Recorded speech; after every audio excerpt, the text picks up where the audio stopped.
friends. Welcome back to the Project Return Online Classroom. I'm Miss Celia, and today's video I wanted to give you guys some coping with stress techniques, and I also wanted to talk to you about a very interesting study that I found when I was looking at the news a couple of days ago. But this video today is going to be all about stress. Stress is a very important part of all of our lives. No matter who we are at some point under stress, feel stressed, and we need ways to cope with that stress, right? Stress can actually have negative effects on our mental and our physical health. Stress is very real, and stress on your mind can have what's called a physiological effect on the body that makes us really feel bad physically. So a lot of the times when we're under extreme stress, we're very anxious or nervous about something, our bodies will react negatively as well. So not only do we feel bad up here, but we feel bad in here as well. Our bodies are naturally designed to react to stress, but a lot of the times that stress can become very overwhelming, and those are the times that we need positive coping skills in order to help us deal with it. There was a study that was published on ScienceDaily.com by the University of Constance in Germany, and this study was conducted because they wanted to discover what kind of short-term treatments can be used to help us cope with stress. And when I say short-term, I mean just a few minutes. Long-term would be multiple sessions over multiple months, as opposed to short-term is something that you can learn and do in the moment.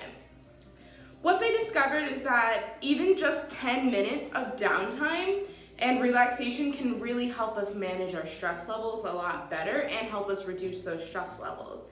So they used a few different types of treatments for this.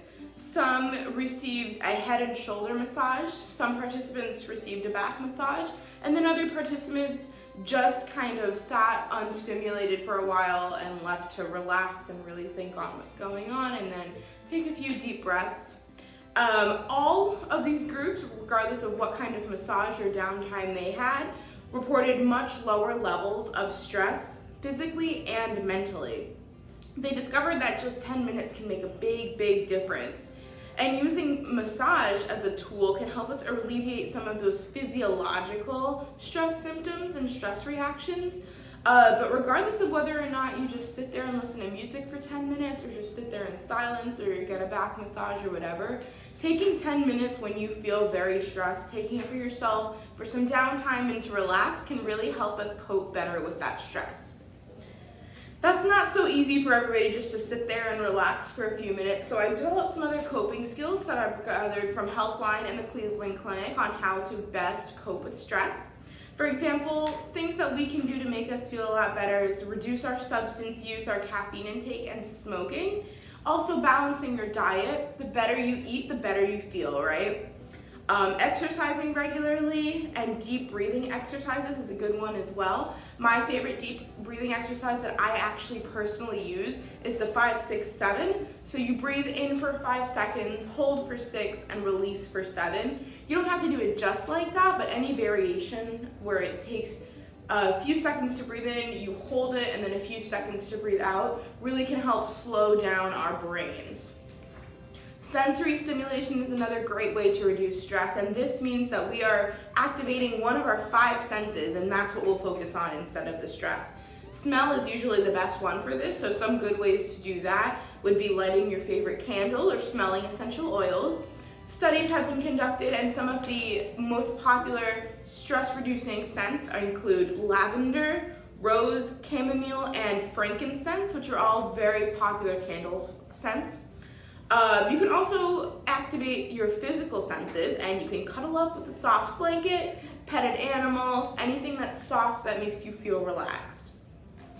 Meditation and journaling are also good ones. And then of course there's some that are very hard for us to do, but they ultimately will pay off. And that's doing things like reaching out to our support system when we feel stressed and can't manage it. We have to set realistic goals and expectations for ourselves. Don't expect us to do up here when we're not capable of that, because then you'll just feel disappointed. So keeping our expectations and our goals as realistic as possible. And then finally, learning to say no. This seems a little silly, but learning to say no can really help us reduce stress because we won't put ourselves in a situation where we can't complete a task or we can't make it to an event. If we can learn to really manage ourselves and understand what we can control and what we can manage as individuals, learning to say no will help reduce stress greatly. There's a lot of different stress reducing activities out there and coping skills for stress, and it's different for everybody. You really have to find what works for you, and if you found something that works for you that I did not mention here, I encourage you to share it with us either in the comments or up here in the center. I look forward to hearing how you cope with stress because maybe I'll pick up another skill. Thank you guys so much for joining me on the Project Return online classroom, and I'll see you guys in the next video. Bye!